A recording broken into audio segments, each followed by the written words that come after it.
It's kind of the same thing here with these touch sensors. Holy shit, look at that! Oh man, Koenigsegg Agera S. I wonder if they'll let me review that one. Hi guys, welcome to the channel. Now this week we're spending time with something a little bit different. It's the new Mercedes GLC. Stick around, we're going to find out what it's like together. Now, but how exactly is this different? After all, the GLC is everywhere, right?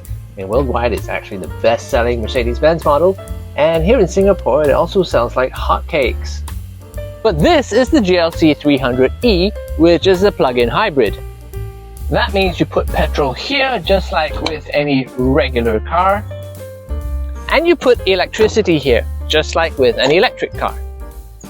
So that means you have two cars in one, or the best of both worlds. You have an electric car that you can drive every day to work and back with zero emissions, or you have a long-distance car for road trips or for days when you just can't be bothered to find a place to charge it. Now, you can't actually see that this is a plug-in Mercedes from the outside. It looks just like a regular GLC.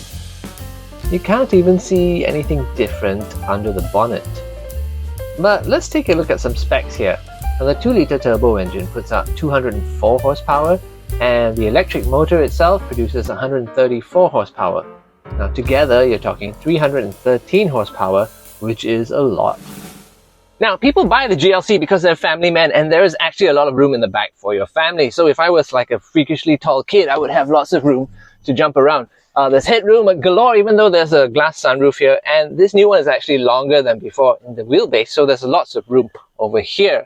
One thing I have noticed is there are rear aircon vents, which are essential in our weather, but no USB charging points.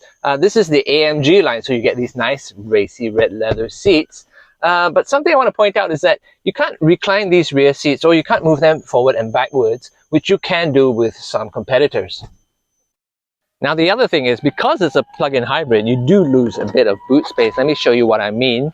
Now, the batteries for the plug-in system actually live under here, so you don't have the usual compartment underneath here, and it actually takes up a bit of boot space. But it is still a well-shaped boot, and if you do need to go to IKEA, you can still expand it like so.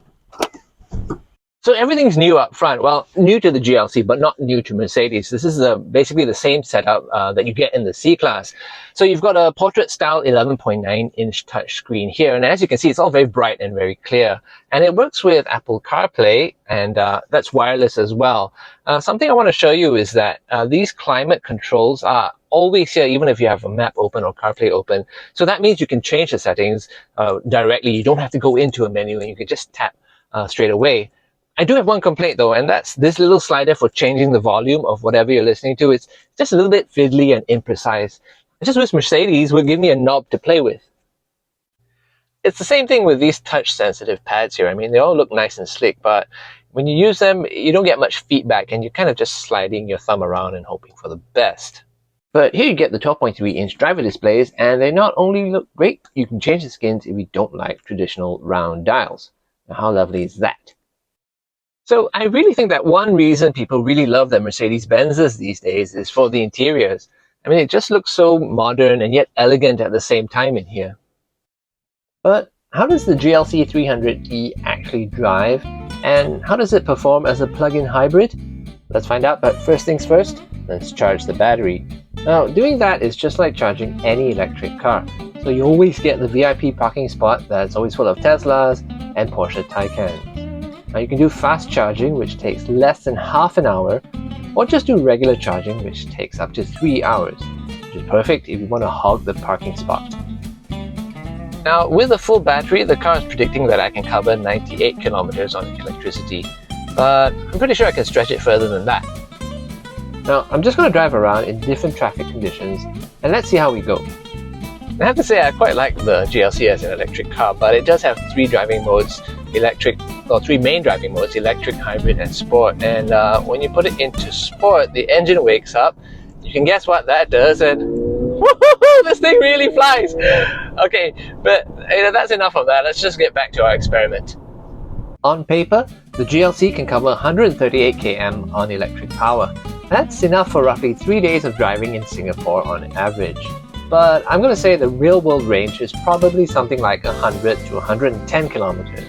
which means you can have an electric car for 2 days, and then you need to plug it in if you want to keep using your Mercedes as an EV. Actually, this is quite nice as an electric car.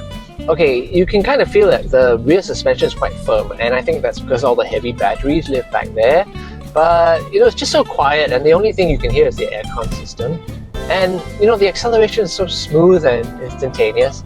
Okay, it's not crazy fast like a Tesla, but it's not sluggish either. So, overall this is actually quite a nice experience.